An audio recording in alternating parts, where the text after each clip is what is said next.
Shalom, my brothers and sisters. This is Yumar again from Faith Ministries, and I'm here to bring you guys another video. And in this, by the title, you can already see I'm talking about don't let the enemy have your spouse. Now, when I look at my prodigal spouse, and I'm going to talk about my prodigal spouse, I see how tormented he is, how double-minded he is, how insecure he is.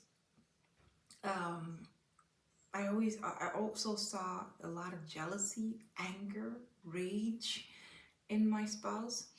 And this is because, okay, the prodigal is not aware of how the enemy is just putting them more and more in bondage.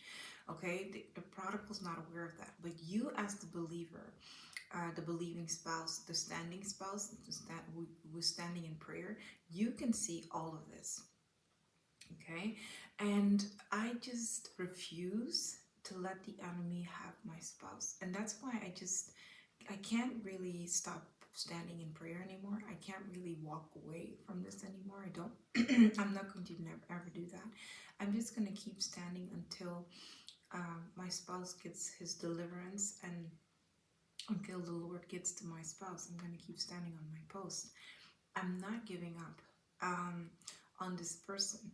And because this is a special assignment given to me by God, and you can also say that because this assignment has been given to you by God, it's a special assignment that He has called you to do. And it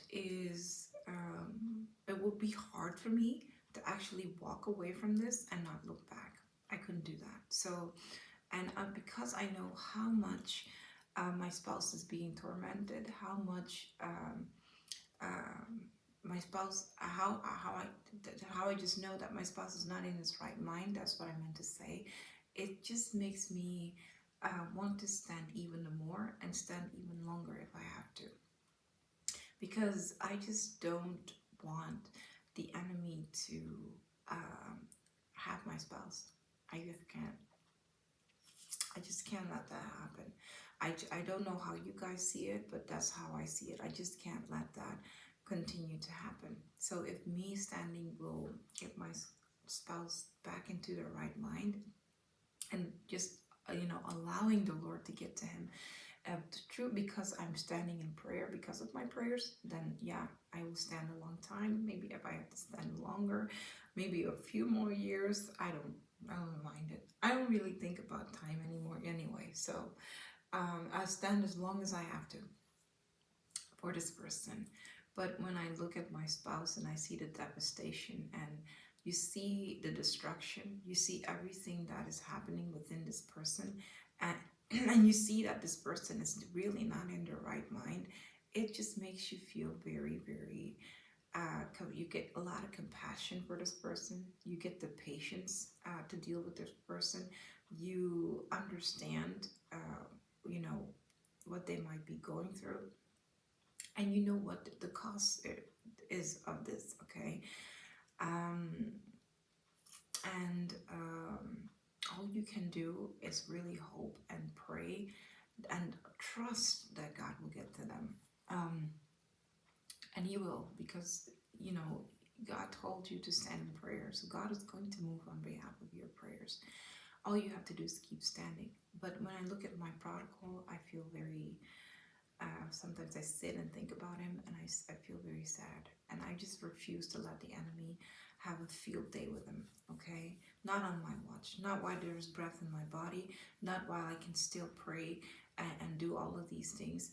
I'm not going to allow the enemy to have my spouse. And that's how bold and how angry you should get at the enemy for, doing this to your person, okay? Rather you're standing for a promise ordained spouse, or rather you're standing for marriage restoration, because I know that there are some of you who are standing for a prodigal husband or wife. Keep standing. Do not allow the enemy to have your spouse. Do not allow the enemy to come in and to ruin what you and your spouse have.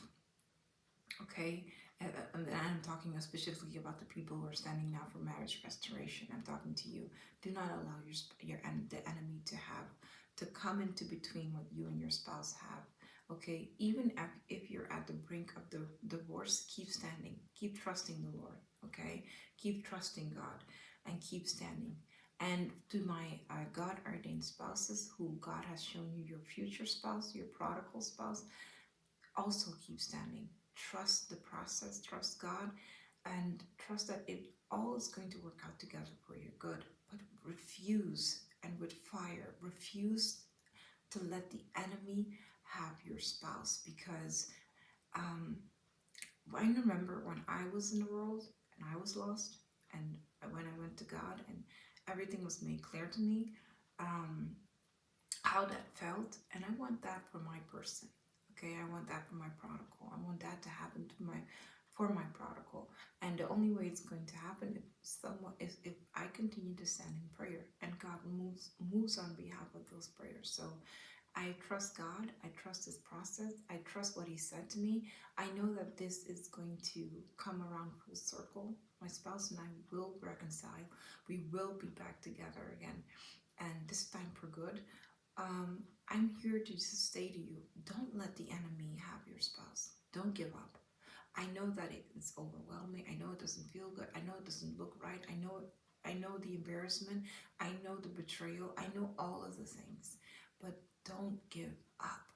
Don't give up. Keep standing. Keep standing strong on that post. Do not let the enemy win. Okay? So that's what I really wanted to bring to you guys with this video today. I pray you guys have a blessed day. And I will speak to you guys, of course, in another video. Let me see. I think, I don't know, if tomorrow, Lord willing, if He puts it in my spirit to bring another video, of course I will do that. But we'll see. We'll have to see. So, you guys, I will see you. Bye. Shalom.